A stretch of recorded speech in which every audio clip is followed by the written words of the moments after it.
Ya, shalom saudara-saudara. Shalom. Shalom, senang sekali kalau kita hari ini bisa ketemu lagi walaupun lewat ibadah online. Tapi saya yakin dan percaya dimanapun teman-teman berada, kalau kita percaya bahwa Tuhan ada di tengah-tengah kita, Tuhan hadir. Amin. Amin. Amin. Dan saya juga percaya, yakin banget dan percaya banget bahwa Tuhan Yesus adalah Tuhan yang sangat baik. Setiap hari Dia menjaga kita. Amin. Yes Tuhan. Oleh sebab itu kami Tuhan, anak-anakmu di tempat ini Tuhan, kami ingin memuji, membesarkan nama-Mu Tuhan. Yes Yesus, Kau Allah yang sangat baik Tuhan. Penyertaan untuk setiap kami Bapa, kami rasakan setiap hari Tuhan. Haleluya. Yes Yesus, Kau Allah yang layak kami sembah, layak ditinggikan. Haleluya. Terima kasih Tuhan. Haleluya.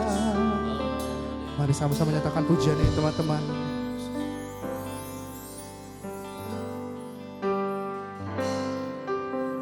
Yesus, Kau sungguh baik. Yesus, nama-Mu indah. Yesus, ku cinta Kau selalu. Ku tinggikan, ku agungkan selamanya. Panggil namanya Yesus. Yesus, Kau sungguh baik. Yesus, nama-Mu indah. Yesus, ku cinta Kau selalu. Ku tinggikan, ku agungkan selamanya. Ku mau memuji-Mu, ku selalu puji-Mu. Ku mau menyembah-Mu, ku selalu sembah-Mu. Kau yang layak terima semua pujian, kemuliaan hanya bagi Tuhan. Mari sama-sama teman-teman kita nyatakan pujian ini kembali. Tuhan Yesus, Kau sungguh baik Tuhan. Yesus, Engkau sungguh baik. Yesus, Yesus, nama-Mu, yes Tuhan. Yesus, ku cinta Kau selalu. Ku tinggikan, ku agungkan selamanya. Yesus, Yesus Tuhan, Kau sungguh, Kau Allah yang sungguh baik Tuhan. Haleluya. Nama-Mu indah. Yesus, ku cinta Kau selalu. Ku tinggikan, ku agungkan selamanya. Kami mau memuji-Mu, mau memuji-Mu. Ku selalu puji-Mu, ku mau menyembah-Mu. Ku selalu sembah-Mu. Kau yang layak terima semua pujian, kemuliaan hanya bagi Tuhan. Ku mau memuji-Mu, haleluya Tuhan. Selalu puji-Mu, ku mau menyembah-Mu. Ku selalu sembah-Mu. Kau yang layak terima semua pujian, kemuliaan hanya bagi Tuhan. Semua kemuliaan dan keagungan tertuju padamu.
Ini jemaat BIC-Mu Tuhan. Kami menyembah Engkau Tuhan. Kami angkat pujian kami untuk Engkau Tuhan. Hanya Engkau Allah yang layak terima segala pujian kami Tuhan. Terima kasih Tuhan. Terima kasih.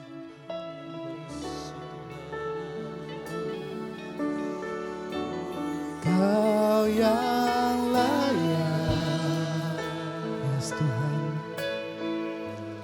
Kau yang layak, Kau layak disembah. Kau layak disembah di dalam roh dan kebenaran. Kau yang layak Tuhan. Yes, hanya Kau yang layak. Kau yang layak. Kau layak disembah, ditinggikan untuk selamanya. Kau yang layak Tuhan. Layak untuk disembah. Kau yang layak. Kau layak disembah di dalam roh dan kebenaran. Hanya Kau yang layak Tuhan. Kau yang layak. Kau layak ditinggikan. Disembah, ditinggikan untuk selamanya. Kau yang layak. Kau yang layak ditinggikan. Kau yang layak ditinggikan. Kau yang layak Tuhan. Ditinggikan untuk selamanya. Haleluya Tuhan. Haleluya Tuhan. Yes Yesus. Kau Allah yang layak Kami tinggikan Tuhan. Yes. Yes Tuhan. Terima kasih Tuhan. Terima kasih Yesus Bapakku yang baik. Ini setiap kami Tuhan, jemaat BIC-Mu Tuhan. Kami ada di sini Tuhan. Kami ingin meninggikan Kau Tuhan. Kami ingin mengagung-agungkan Kau Tuhan. Sehingga nama-Mu saja yang dipermuliakan Tuhan. Sebentar kami akan mulai ibadah ini Bapa. Kiranya Kau tutup bungkus ibadah ini Bapa. Dari awal permulaan hingga akhirnya Bapa. Kami yakin dan percaya Bapa dimanapun kami berada Bapa, walaupun hanya online Bapa. Kami yakin dan percaya Bapa kami dapat merasakan curahan kuasa-Mu Bapa. Yes Yesus. Terima kasih Bapa, terima kasih Yesus, berdaulatlah atas setiap kami Tuhan. Kami siap Tuhan untuk memulai ibadah ini Bapa. Hanya di dalam nama Tuhan Yesus Kristus. Haleluya. Amin. Oke, shalom teman-teman. Saya yakin dan percaya dimanapun teman-teman berada, saya bisa bilang Tuhan Yesus baik. Amin. Amin teman-teman, Tuhan Yesus baik. Mari sama-sama teman-teman kita menyatakan Tuhan Yesus baik.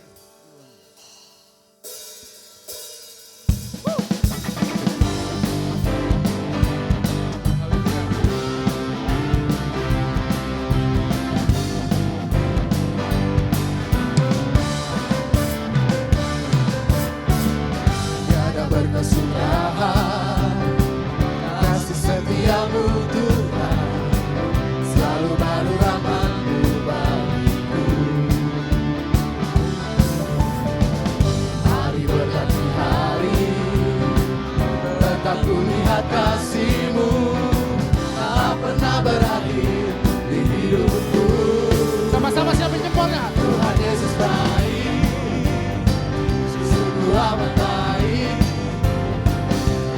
selama-lamanya. Tuhan Yesus baik. Tuhan Yesus baik. Haleluya. Sungguh amat baik. Untuk selama-lamanya. Tuhan Yesus baik.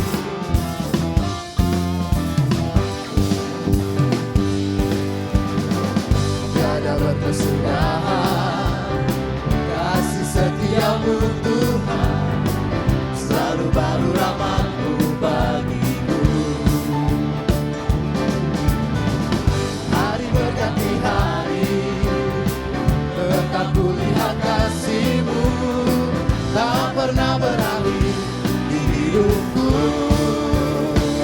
Tuhan Yesus baik, sungguh amat baik.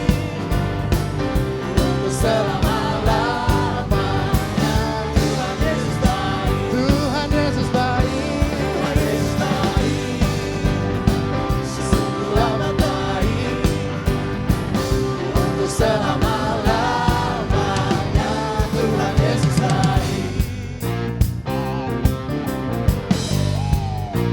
Siap teman-teman yang percaya Tuhan Yesus baik, katakan haleluya. Haleluya.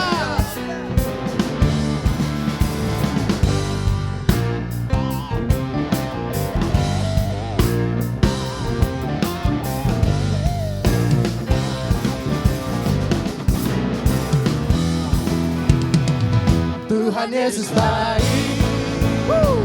Sungguh amat baik. Untuk selama-lamanya. Tuhan Yesus baik. Tuhan Yesus baik. Tuhan Yesus baik. Amat baik. Oh, Selama-lamanya. Tuhan Yesus baik. dari selamanya Dan selama-lamanya. sampai selamanya. Untuk selamanya. Oh, Tuhan Yesus baik. haleluya. Yes Tuhan.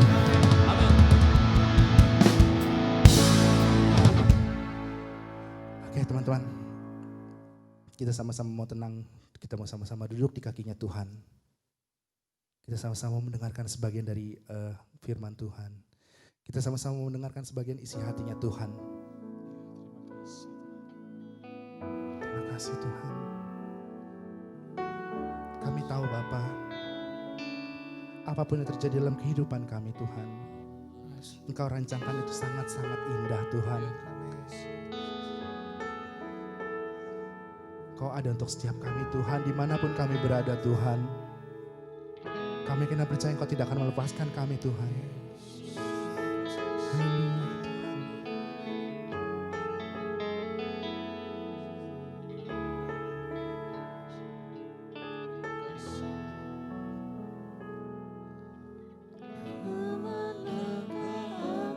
Dapat pergi menjauhi rohmu yang suci, kau sahabat,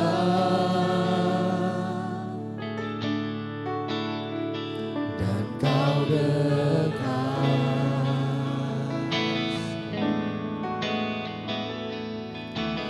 Bahkan seluruh pengabdianku tak bisa membalas kesetiaanmu, sungguh mulia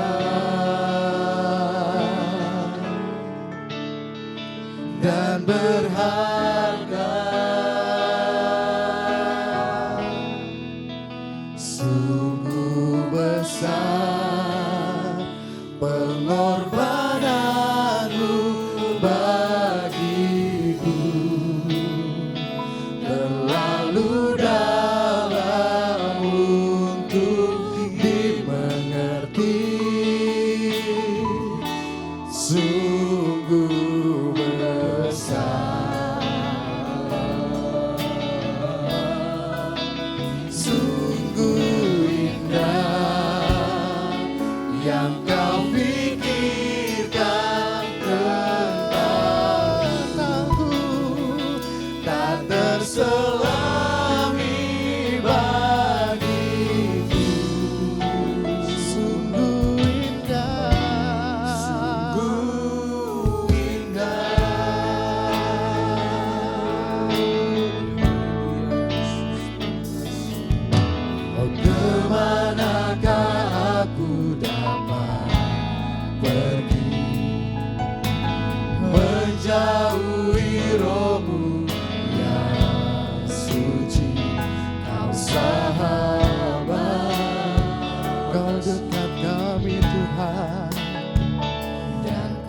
Bahkan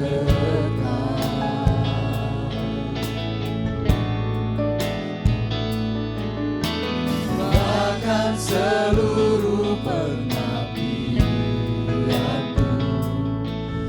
tak bisa membalas kesetiaanmu, sungguh mulia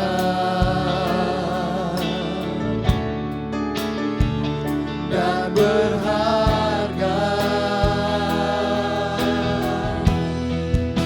Sungguh besar pengorbananmu bagiku, terlalu dalam untuk dimengerti. Sungguh besar, Sungguh indah, sungguh indah Tuhan. Kau pikirkan tentangku, tak terselami bagiku. Oh, sungguh indah.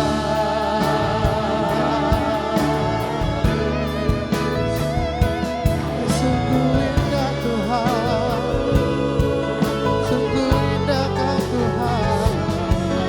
Haleluya.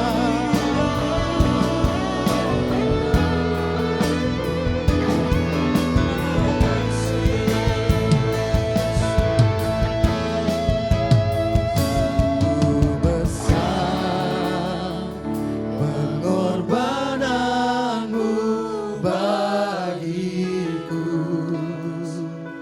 terlalu dalam untuk dimengerti. Sungguh besar, Sungguh besar,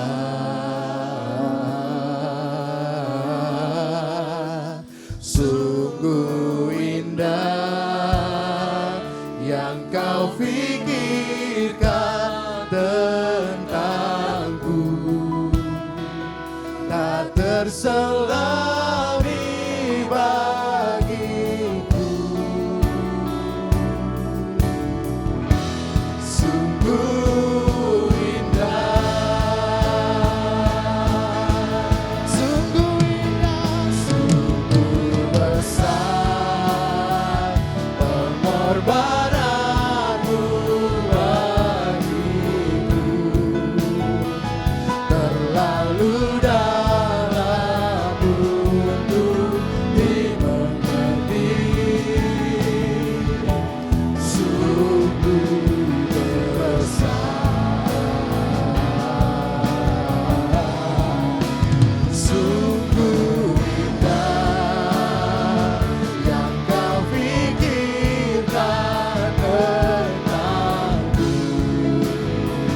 tak terselami bagiku. Sungguh indah, sungguh indah, sungguh indah, sungguh indah. sungguh indah.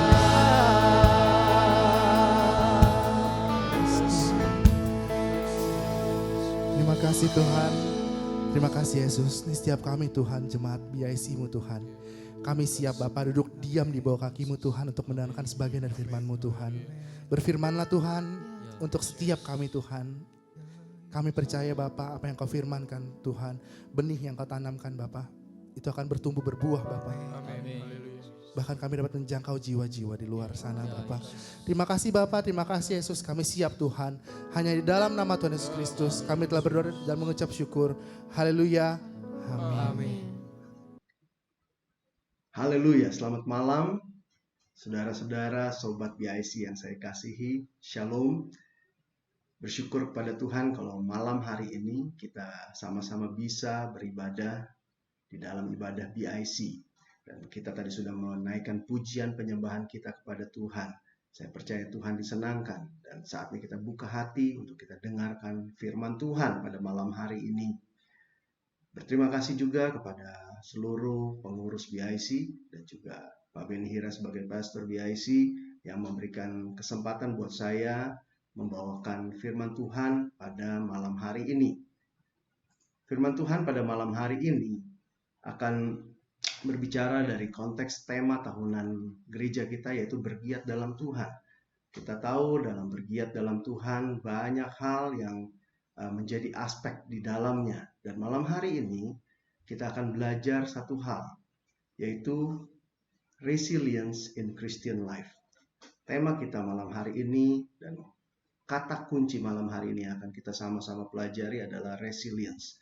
Apa itu resilience? Mungkin kita sudah banyak kali dengar, tapi ada baiknya kita sama-sama lagi merenungkan, belajar, mengerti, dan kita lihat apa relevansinya dalam kehidupan kekristenan kita. Sebelum kita melangkah membahas lebih lanjut, hari-hari ini hal yang paling relevan buat kita sama-sama obrolkan, sama-sama kita bahas, sama-sama kita alami adalah mengenai apa yang kita tahu sebagai pandemi COVID-19. Atau hari-hari ini kita juga ada dalam kondisi yang orang katakan sebagai new normal. Nah, sekarang apa artinya new normal buat kita masing-masing? Yang pasti kalau kita ditanya hal yang paling utama, kita akan bilang, oh banyak perubahan Pak, perubahan besar nih. Dari cara berpakaian, kita tahu sekarang kita pakai masker dan lain-lain, cara bersosialisasi, kita tidak bisa lagi berjabat tangan, ngobrol dekat-dekat, saling tos-tosan atau apapun, itu kita sangat menghindari hari-hari ini. Cara beribadah seperti yang malam ini kita lakukan dengan online. Cara beribadah raya kita yang dengan tatap muka pun diatur sedemikian rupa yang berbeda sekali dengan cara sebelum masa pandemi. Cara bersekolah hari-hari ini anak-anak semua dengan online. Cara bekerja juga kita kenal dengan WFH, work from home, kerja dari rumah. Banyak sekali orang-orang yang kerja dari rumah dan hal itu baik adanya. Tetapi juga perubahan besar ini bisa ada hal yang tidak baik atau yang kurang menyenangkan, yaitu bukannya work from home, tapi banyak orang yang sudah dirumahkan. Bukan bekerja dari rumah, tapi dirumahkan. Dirumahkan artinya apa? Tidak lagi bekerja. Dan inilah perubahan-perubahan yang kita lihat banyak sekali terjadi hari-hari ini, baik itu dampaknya yang tidak negatif maupun negatif, seperti tadi orang-orang yang kehilangan pekerjaan, kehilangan mata pencaharian, perubahan-perubahan besar. Dan saat ini kita sedang alami banyak sekali di dalam masa pandemi saat ini. Kita coba lihat ada satu ungkapan yang ditulis oleh seorang profesor dari Harvard Business School, namanya Rosabeth Moss Kanter, seorang wanita, dalam sebuah artikel di Harvard Business Review tahun 2013, jadi ini 7 tahun lalu. Dia mengatakan satu statement seperti ini, bahwa surprises are the new normal. Jadi artinya akan menjadi sesuatu yang sangat normal adalah kalau kita menerima surprise. Artinya ada kejutan-kejutan. Hal-hal yang tidak kita sangka, hal-hal yang kita tidak duga, hal-hal yang tidak pernah kita berpikir akan terjadi, tapi akan terjadi. Hari ini kita mengalami pandemi dengan segala akibatnya, itu surprise. Kenapa? Karena bahkan di awal tahun saat kita masuk tahun 2020, mungkin tidak ada satupun di antara kita yang berpikir akan seperti hari ini, bahwa akan terjadi karantina, akan terjadi perubahan yang sangat besar dari cara kita hidup, dan bahwa si COVID ini, si virus kecil ini mengubah segala sesuatu aspek kehidupan manusia. Itu kejutan, dan kejutan itu bertahap. Kita lihat dari awal dulu, di awal Maret pada saat di Indonesia diterapkan ada karantina, semua orang masih tenang, menganggap itu sebagai kejutan yang cukup menyenangkan, semua bisa di rumah, semua bisa lakukan apa-apa di rumah. Tetapi setelah ini diperpanjang 2 minggu kemudian lagi diperpanjang, dan diperpanjang, orang mulai ada kejutan lagi bahwa saya tidak bisa lakukan bisnis saya lagi, saya tidak bisa bekerja lagi, saya tidak bisa lakukan apa yang sudah saya rencanakan, dan banyak sekali hal yang tidak berjalan seperti yang direncanakan oleh kita, sehingga itu menjadi satu kejutan yang tidak menyenangkan. Tetapi apa yang dikatakan oleh Rosabeth ini, dia katakan bahwa kalau tadi surprise adalah new normal, apa dong yang harus kita kuasai sebagai new skill untuk menghadapinya? Dia katakan resilience is the new skill. Jadi resilience itu akan menjadi satu keterampilan yang harus kita pelajari untuk bisa mengimbangi new normal tadi. Bahwa dengan banyak kejutan, banyak hal yang tidak bisa kita duga sebelumnya, kita harus mempunyai resilience. Ini yang akan kita bahas malam hari ini. Dan sebagai anak Tuhan, sebagai orang-orang percaya kepada Tuhan, kalau banyak perubahan, banyak kejutan, banyak hal yang harus kita hadapi yang tidak sesuai dengan rencana atau yang tidak pernah kita pikir akan terjadi, kita harus tetap percaya bahwa banyak perubahan, tetapi banyak juga yang tidak berubah dalam hidup kita sebagai anak Tuhan. Apa itu yang tidak berubah? Ada 3 at least yang saya catat. Pertama, tujuan hidup kita sebagai anak Tuhan. Tuhan punya purpose dalam hidup kita. Tuhan mau kita tetap hidup di dalam rencana Tuhan buat kita, hidup menyenangkan hati Tuhan. Yang kedua, karya keselamatan yang Tuhan kerjakan di atas kayu salib itu juga tidak berubah, bahwa Tuhan menebus kita, menebus dengan darahnya yang dicurahkan, dan kita diselamatkan. Yang ketiga, firman Tuhan dengan seluruh perintah, dengan seluruh janjinya di dalam firman Tuhan itu tidak akan pernah berubah.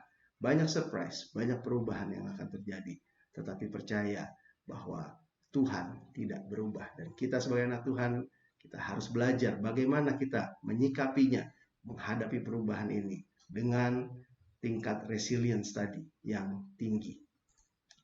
Sekarang kita coba lihat apa sih artinya resilience. Saya catat definisi dari resilience. Kalau dalam bahasa Inggris dikatakan an ability to recover from or adjust easily to threat, adversity, trauma, or change.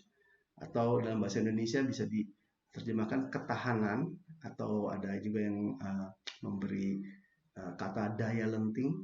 Jadi resilience adalah kemampuan untuk kembali ke posisi semula atau dapat menyesuaikan diri terhadap ancaman, keadaan buruk, trauma, atau perubahan.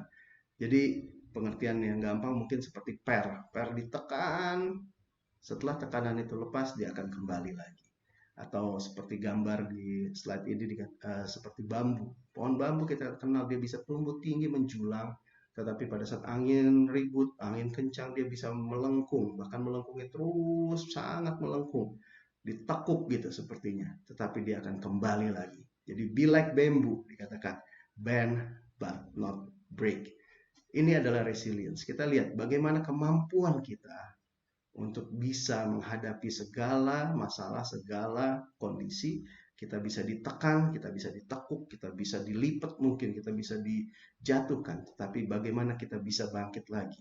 Bagaimana hari-hari ini masa pandemi kita lewati nanti, kita akan timbul lebih kuat. Kita bisa timbul lebih tinggi dari posisi sebelumnya. Dan kita bisa menyesuaikan diri dengan baik. Ini yang akan kita pelajari malam hari ini.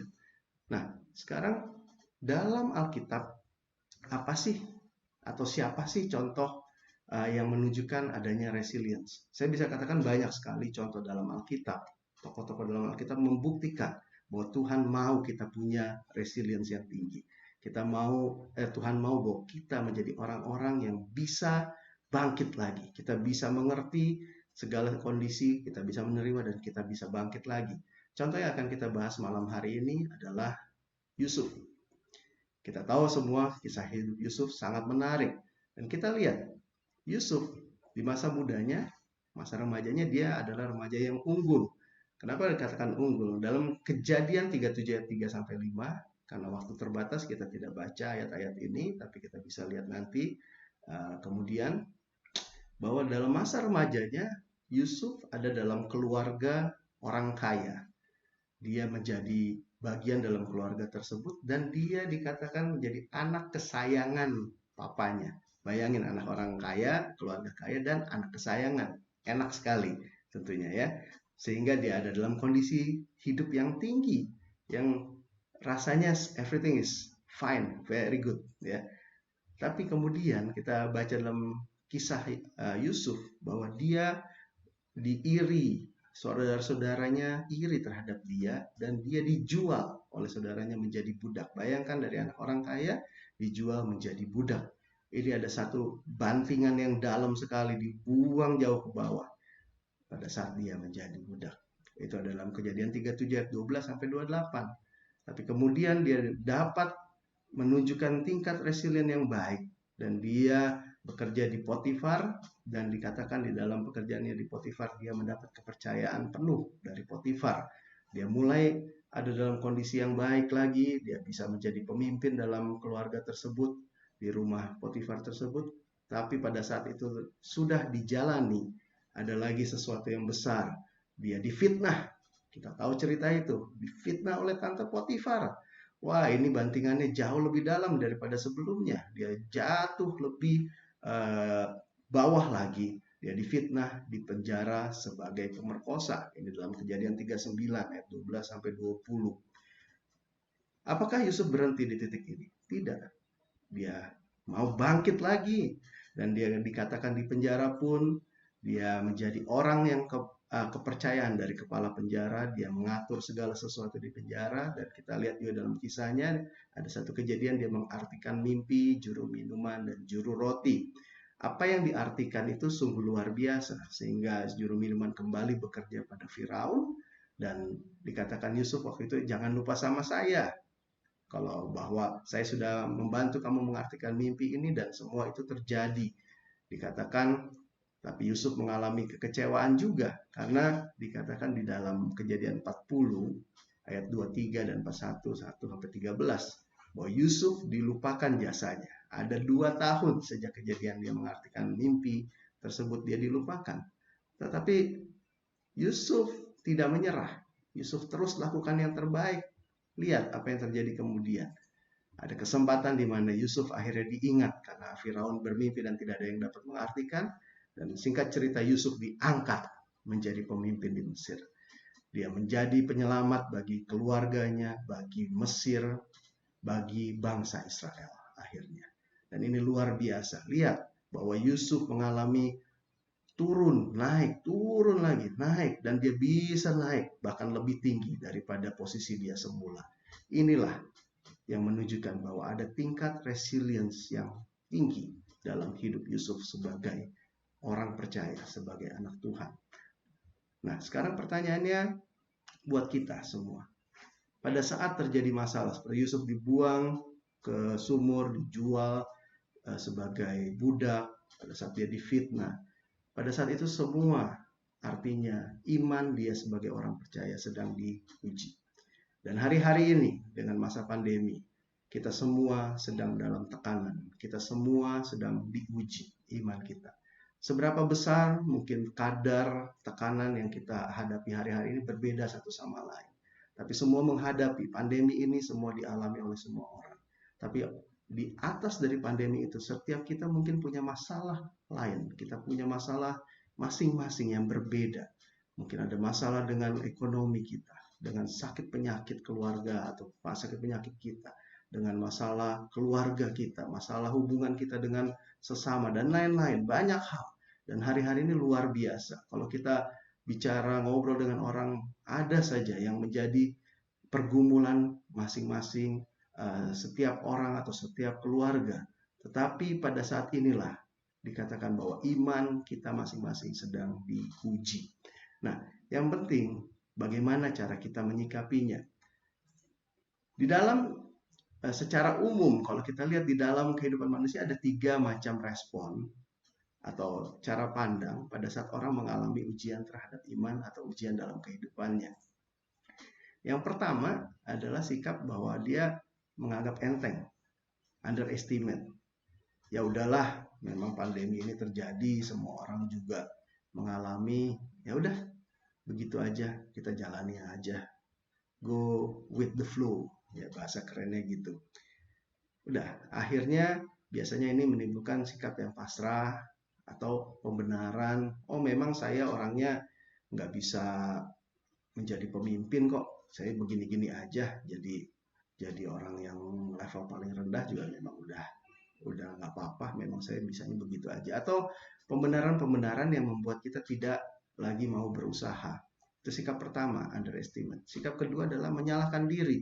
Ini sebaliknya, bahwa dia melihat dirinya ini sebagai sumber dari segala sesuatu, sehingga kalau ada sesuatu kejadian, dia menganggap, oh ini memang salah sayalah yang menyebabkan hal ini. Jadi mungkin kalau ekstrimnya pandemi COVID-19, dia bisa menyalahkan diri, ini benar-benar gara-gara saya sih. Saya melakukan dosa sehingga Tuhan hukum dunia ini dengan pandemi COVID. Sehingga hal yang terjadi dalam hidupnya, dia selalu menyalahkan dirinya.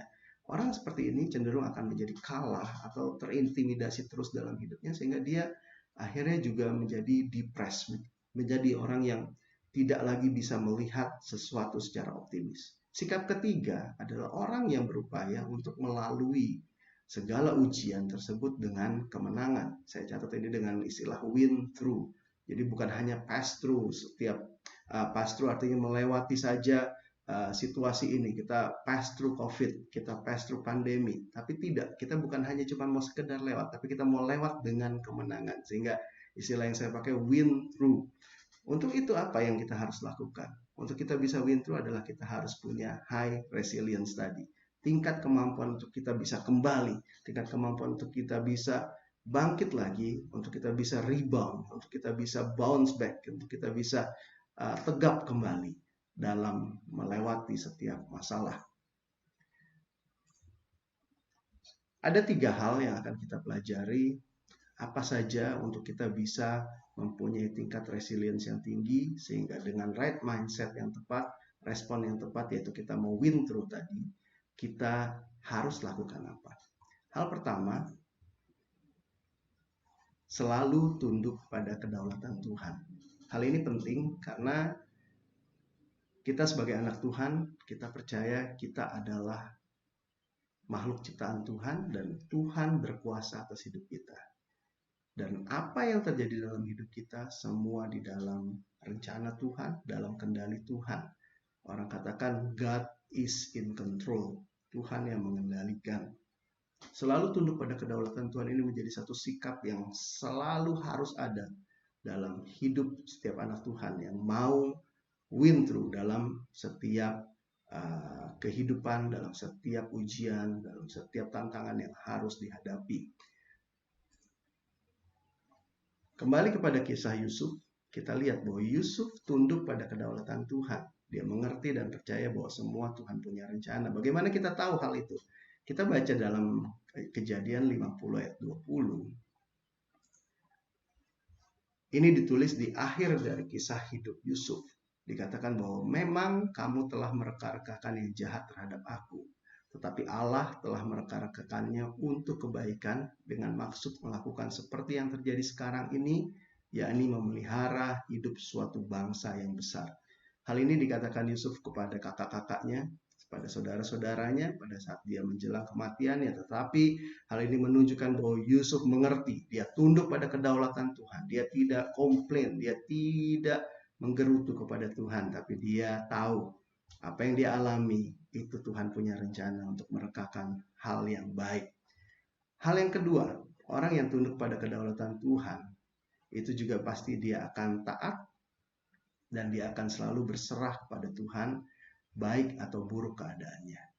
Kita lihat dalam kisah Ayub, Ayub 2 ayat 10, kita sama-sama baca di sini, katakan bahwa tetapi jawab Ayub kepadanya, ini kepada istrinya. Waktu itu istrinya minta dia untuk, udahlah lupakan Tuhan, jangan mau lagi hidup benar di hadapan Tuhan. Buat apa? Engkau hidup benar tapi engkau susah. Tapi Ayub menjawab seperti ini, engkau berbicara seperti perempuan gila. Apakah kita mau menerima yang baik dari Allah tetapi tidak mau menerima yang buruk? Dalam semuanya itu Ayub tidak berbuat dosa dengan bibirnya.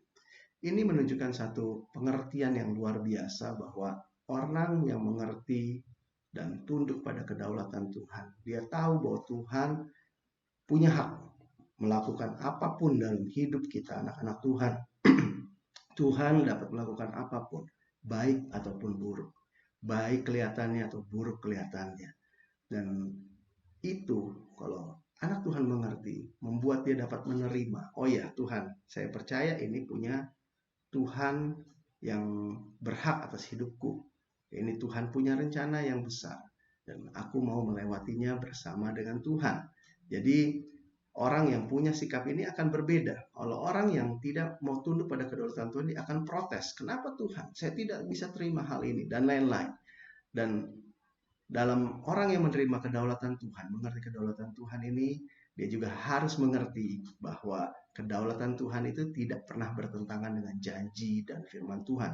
Jadi walaupun keadaan buruk, tapi kita tetap bisa melihat janji firman Tuhan. Dalam Mazmur 89 ayat 35 dikatakan, aku tidak akan melanggar perjanjianku, dan apa yang keluar dari bibirku tidak akan kuubah. Luar biasa. Jadi jangan takut. Kita terima, tunduk pada kedaulatan Tuhan, tapi kita tahu Tuhan tidak pernah meninggalkan kita. Hal yang kedua, kita mau selalu belajar dan jangan menyerah. Be a learner, not a quitter. Ini penting.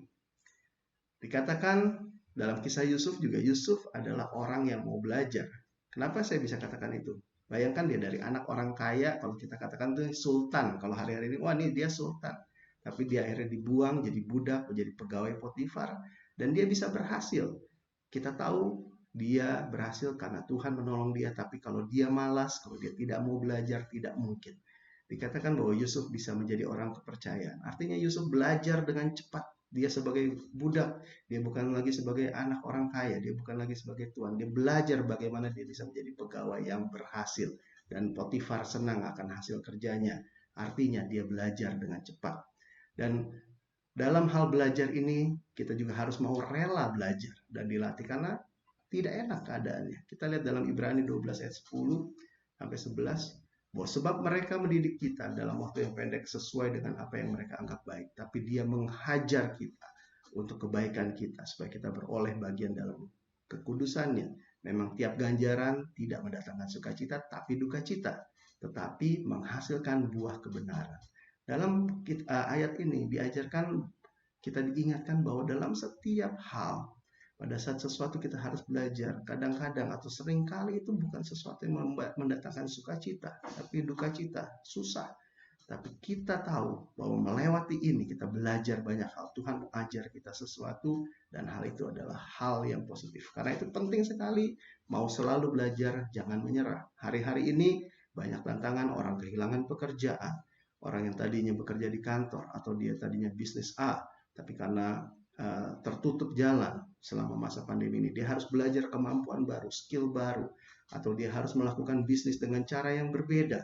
Dia harus lakukan semua dengan cara yang baru, cara bekerja, cara berpikir, cara kita melakukan sesuatu, harus kita belajar mana yang lebih bisa efektif, mana bisa lebih efisien, mana bisa lebih memakai biaya yang lebih kecil, sehingga akhirnya bisnis kita bisa berjalan dengan baik. Ada transformasi dari cara kerja yang lama, misalnya dulu semua manual, kita harus cari cara supaya bisa jadi lebih digital, sehingga akhirnya mengurangi waktu kerja, mengurangi tenaga kerja yang diperlukan, sehingga menekan biaya, dan lain-lain. Kita harus mau selalu belajar dan jangan menyerah. Dan hal ketiga, hal yang terakhir adalah, ini hal yang penting, bahwa kita juga harus punya sikap mau semakin giat meningkatkan iman kita. Kita mau keep our faith, bahkan kita mau strengthen our faith. Jadi iman harus kita jaga dan kita harus tingkatkan. Ini penting sekali. Kembali dalam kisah Yusuf, kita melihat bahwa Yusuf meningkatkan imannya kepada Tuhan walaupun mengalami banyak ujian. Kenapa bisa dikatakan demikian? Kita tahu bahwa dia mengalami banyak sekali ujian. Ujian besar saat dia dijual dan saat dia difitnah. Dan juga on top dari itu, bahwa dia tinggal di bangsa yang kafir, bangsa yang tidak mengenal Tuhan, tapi dia bisa menjaga imannya kepada Tuhan.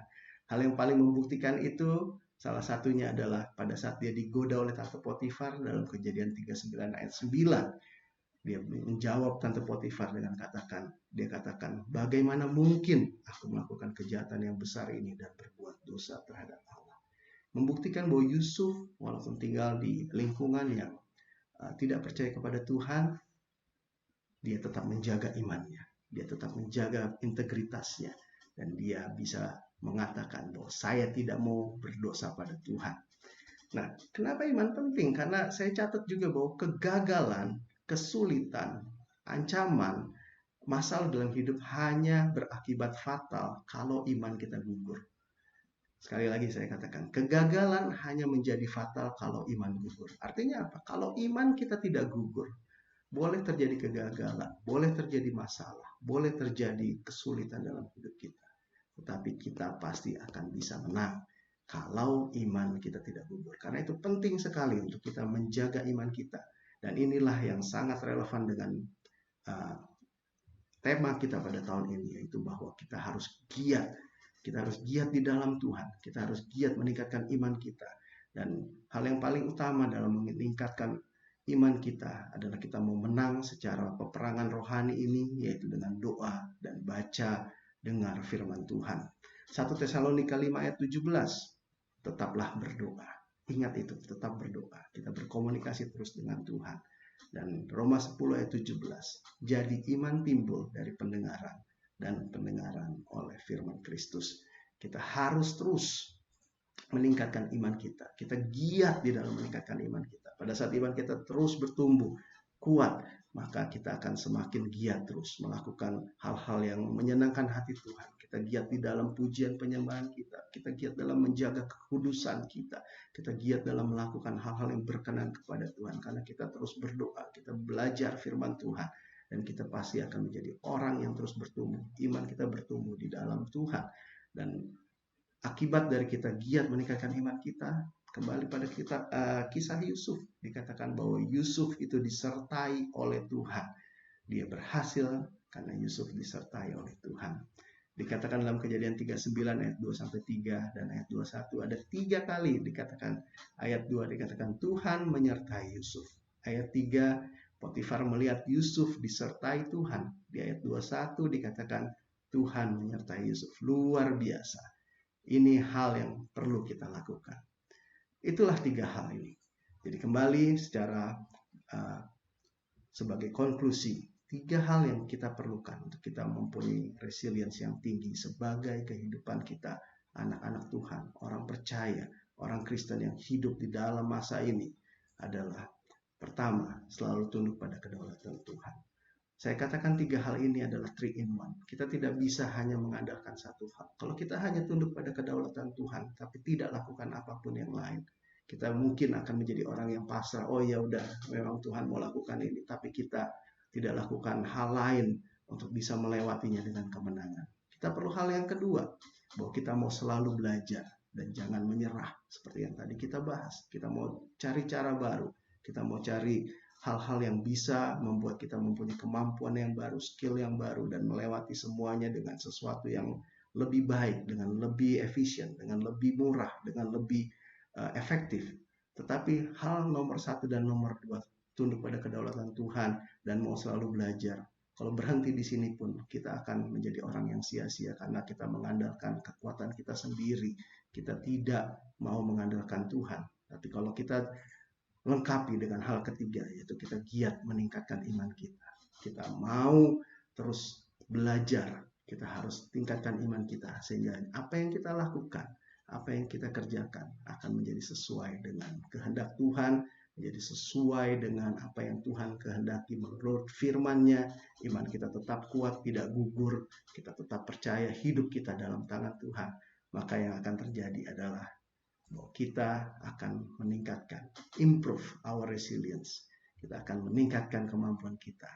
Dan kita dengan resilience yang lebih tinggi, kita akan win through.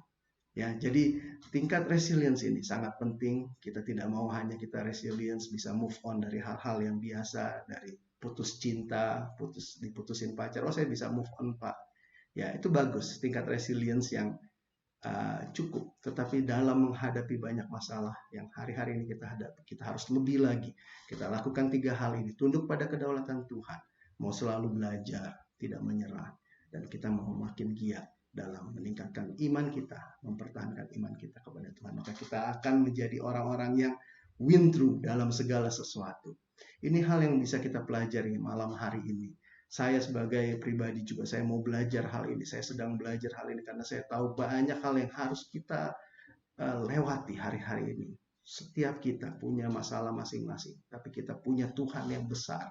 Tuhan ajarkan malam hari ini, mari kita tingkatkan high resilience. Kita tingkatkan resilience kita menjadi lebih tinggi lagi, lebih besar lagi. Sehingga kemampuan kita daya kita menghadapi masalah ini menjadi lebih hebat, sehingga masalah itu bukan menjadi sesuatu yang menghentikan kita, tapi membuat kita akan bangkit lebih tinggi lagi.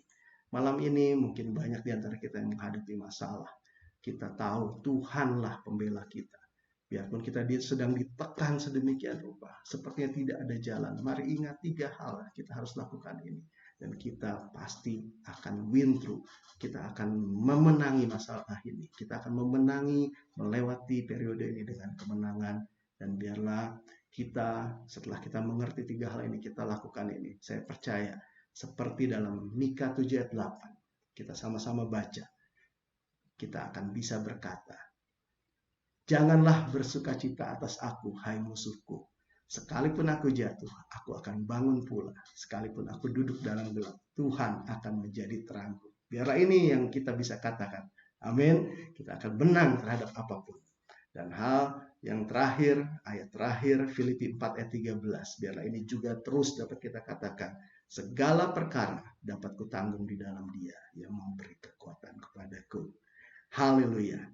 Amin. Demikianlah firman Tuhan. Biarlah kita semua diberkati oleh firman Tuhan. Mari kita berdoa. Tuhan Yesus, terima kasih untuk firman-Mu pada malam hari ini. Kami sama-sama belajar. Kami masih jauh dari sempurna, tapi kami mau Tuhan bisa menghadapi segala sesuatu dengan kemenangan yang daripada Tuhan. Kami mau belajar menjadi orang-orang yang punya tingkat resilience yang tinggi. Dan kami hanya bisa lakukan itu bersama dengan Tuhan. Beri hikmat, beri kami kemampuan, beri kami kerelaan hati untuk melakukan segala sesuatu di dalam pimpinan Tuhan. Kami serahkan firman Tuhan ini ke dalam tangan-Mu, biar Tuhan yang memimpin ini dan menjadikan rema dalam hidup kami. Kami serahkan semua segala puji, hormat, kemuliaan hanya bagi nama Tuhan. Dalam nama Tuhan Yesus. Haleluya.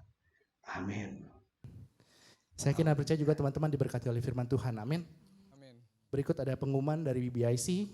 Untuk yang pertama, seluruh informasi BIC akan disampaikan melalui media sosial BIC. Jadi seluruh informasi BIC itu akan disampaikan melalui media sosial BIC. Yang kedua, untuk semua kegiatan komsel atau pertemuan-pertemuan itu ditiadakan dulu. Yang offline masih ditiadakan, jadi masih ada yang online. Jadi online tetap berjalan, yang offline ditiadakan kecuali ibadah hari Minggu.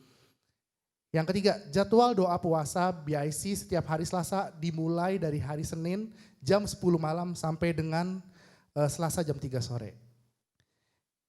Terus bagi teman-teman nih, jangan lupa follow sosial medianya BIC. Ada Instagram, ada YouTube, ada Facebook. Bagi teman-teman yang memiliki pergumulan atau membutuhkan bantuan doa, bisa menghubungi kontak person berikut ini. Ada Sansan, ada Angin, dan ada Devina. Nah, untuk COVID new normalnya teman-teman tetap dijaga ya protokolnya, tetap jaga kesehatan, tetap pakai masker dan social distancingnya tetap dijaga. Oke teman-teman, sekian pengumuman dari BIC. Mari teman-teman kita sama-sama angkat tangan kita. Kiranya Engkau memberkati aku berlimpah-limpah.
Selamat malam rekan-rekan BIC.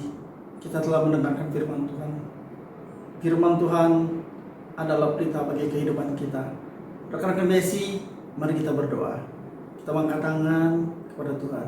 Allah Bapa kami yang di surga, terima kasih Bapa atas kasih karunia-Mu di mana kami masih dapat mendengarkan firman-Mu. Bapa, Engkau juga memberkati hamba-Mu yang telah memberitakan firman-Mu. Engkau memberkati juga pelayanannya, Engkau memberkati keluarganya.